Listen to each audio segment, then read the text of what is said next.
वो अपनी बेटी ललिता के साथ विद्यापति का विवाह कर देते हैं।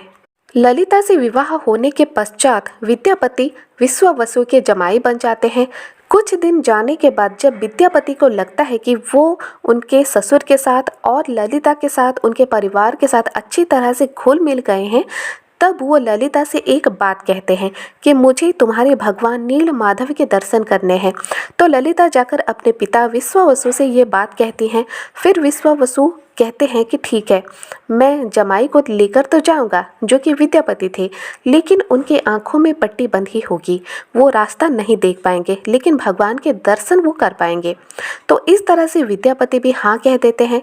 पट्टी बांधी जाती है विद्यापति के आंखों में और विश्वावसु के साथ वो जाते हैं। विश्वावसु उनके एक हाथ को पकड़कर लेकर जाते हैं उस गुफा की ओर जहाँ पर नीलाचल पर्वत में नील माधव भगवान रहते थे।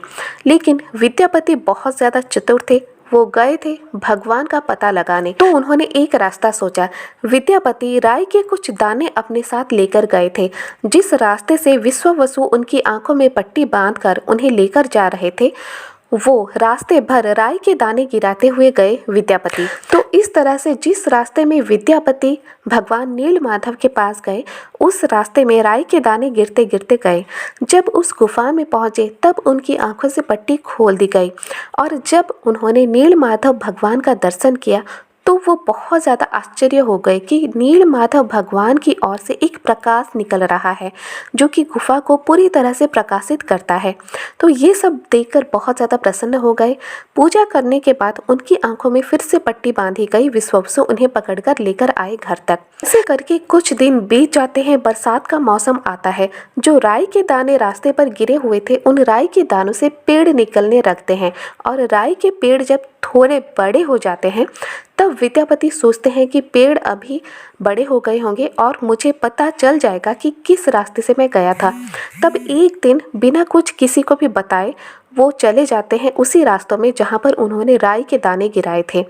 तो राई के दानों के पेड़ को देख देख कर वो जाते हैं और उन्हें मिल जाता है वो गुफा जहाँ पर भगवान नील माधव थे। वो बहुत ज़्यादा खुश हो जाते हैं। फिर वो किसी को भी बिना बताए सीधे पूरे राजा इंद्रद्युम्न के पास आते हैं। उनकी पत्नी को भी नहीं पता था कि उनके दिमाग में क्या चल रहा है। जब इंद्रद्युम्न को ये सारी बातें विद्यापति बताते हैं तो इंद्रद्युम्न बहुत ज़्यादा खुश हो जाते हैं और ये सोचते हैं कि आखिरकार भगवान का पता उन्हें चल गया। भगवान नील माधव को लाने के लिए राजा इंद्रद्युम्न अपने कुछ सैनिकों के साथ उस पर्वत पर पहुंचते हैं जहां पर भगवान नील माधव थे। वहां पर सबर जाति के लोग थे जो कि आदिवासी थे। उन्होंने उनसे बहुत ज़्यादा लड़ाई की, युद्ध हो गया। फिर जब वो उस गुफा के पास पहुंचे जहां पर भगवान नील माधव थे, वहां पर पहुंचने के बाद देखते हैं कि वहां से भगवान गायब हैं, भगवान नहीं है।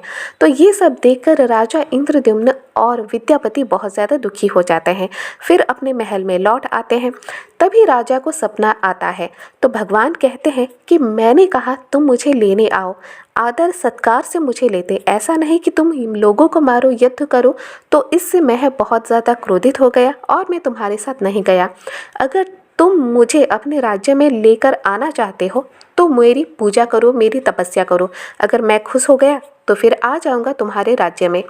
उसके बाद राजा इंद्रद्युम्न बहुत ज़्यादा तपस्या करते हैं भगवान कृष्ण की और हमेशा ये उनसे मांगते रहते हैं कि आप मेरे राज्य में किसी तरह से आए, क्योंकि मैंने आपके लिए एक मंदिर बनवा दिया है।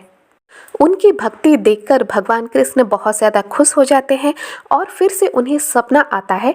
भगवान कृष्ण उनसे कहते हैं कि समुद्र तट पर मैं तैर रहा हूँ एक लकड़ी के रूप में, तुम मुझे ले आओ और उसी से मेरी मूर्ति बनाओ, प्रतिष्ठा करो, स्थापित करो मुझे उस मंदिर में। तो ये सब देखकर, ये सपना देखकर राजा इंद्रद्युम्न अकेले ही समुद्र तट की ओर दौड़ते हैं और देखते हैं कि सचमुच में एक नीम की बड़ी सी लकड़ी तैर रही है समुद्र में और उसमें शंख चक्र गदा पद्म की आकृति भी बनी हुई है। ये सब देखकर अपने सैनिकों को बुलाते हैं और जब सैनिक आते हैं, कई सारे सैनिक उस लकड़ी को उठा ही नहीं पाते, टस से मस नहीं होती लकड़ी। राजा सोचते हैं कि ये लकड़ी सिर्फ उठा सकता है सबर राजा, जिन्होंने नील माधव को अपनी गुफा में रखा था और पूजा किया था। उसकी भक्ति से ही यहाँ से ये लकड़ी उठ सकती है।